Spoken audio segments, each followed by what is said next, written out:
ও বাংলার মুসলমানেরা, যে লোকটাকে জিন্দা অবস্থায় নবীজি জান্নাতের গ্যারান্টি দিলেন, আকাশের তারকার চাইতে যার দুনিয়াতে নেকির কাজ বেশি, কোন রাস্তা দিলে হেঁটে গেলে 40 দিন শয়তানও রাস্তায় যেতে ভয় পেত। এত কথা তার নামে শুনি। কোন নবী দুনিয়ায় আসবে না, যদি নবী আল্লাহ কাউকে পাঠাতেন হযরত ওমর নবী হয়ে যেতেন। এত কিছু যার নামে শুনছি, এ লোকটা কিয়ামতে এত বেশি ভয় পেতেন মরণের পরবর্তী জীবন সম্পর্কে। আমি তার জীবনীটা পুরা পড়েছি। একটা জায়গায় আমার কাছে আশ্চর্য মনে হয়ে গেছে কোন পর্যায়ের লোক ছিলেন। আমি শিক্ষার জন্য কয়েক মিনিটে বলছি, খুব নীরব ভাবে শুনবেন। হযরত ওমর তার ছেলে আব্দুল্লাহ ইবনে ওমরকে ভর্তি করলেন মাদ্রাসায়। প্রধান বিচারপতি ওই সময় হযরতে আলী তার ছেলে হাসান হোসাইনকে দিলেন মাদ্রাসায়। হোসাইন ছোট মানুষ, বারবার কলম ফেলে দেয় আর বলে, আব্দুল্লাহ তুলে দাও। একবার, দুইবার, তিনবার তুলে দিলেন। হযরতে আব্দুল্লাহর মন খারাপ হয়ে গেছে, আমি প্রেসিডেন্টের ছেলে আর ও প্রধান বিচারপতির ছেলে, ওর উপরে আমার মর্যাদা, আর আমারে বারবার কলম তুলতে বলে। আমি কি ওর চাকর? বলেই ফেললেন, আমি কি তোমার খাদেম চাকর যে বারবার কলম তুলতে বলো? আমি পারবো না। হযরতে হোসাইন ওই সময় বলেছিলেন, তুমি শুধু চাকর না, খাদেম না, তুমি খাদেমের বাচ্চা খাদেম।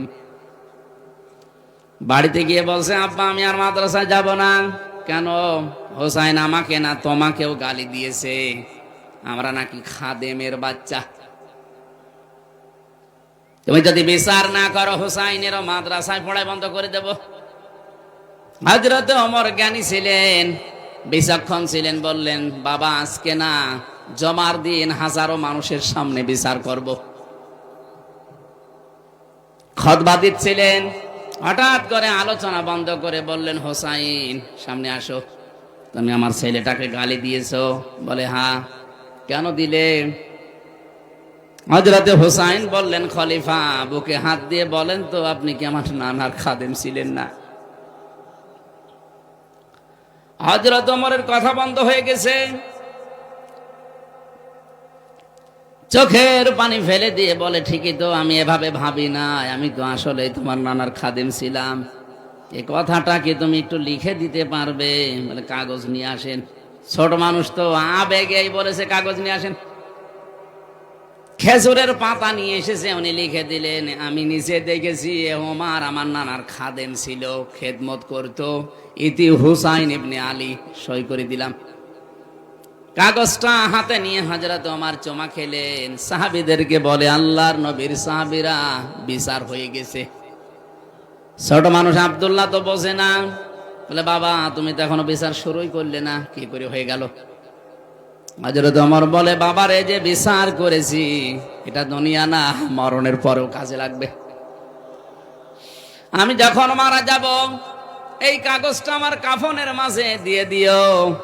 মরণের পরে আমার জীবনের কিছু যদি আল্লাহর ভালো না লাগে, আমার জীবনের কিছু যদি কবুল না হয়, অন্তত এই কাগজটা তুলে দেখাবো।